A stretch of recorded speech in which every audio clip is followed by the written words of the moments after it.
মনুষ্য জীবন সেরা জীবন।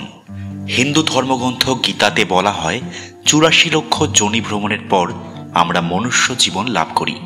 পদ্মপুরাণও একই কথা বলে।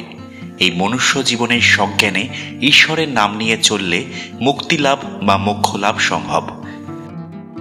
বিজ্ঞানের মতে এই বিশ্বে ৮৭ লক্ষ উদ্ভিদ প্রাণী রয়েছে। হিন্দু ধর্ম অনুযায়ী এই সংখ্যাটাই ৮৪ লক্ষ।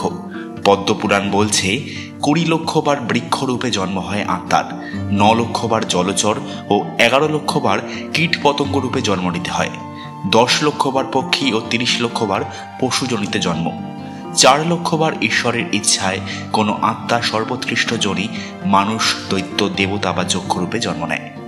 হিন্দু ধর্ম বলে গত জন্মের কর্মফল ভোগ করতেই হয় আগামী জন্মে।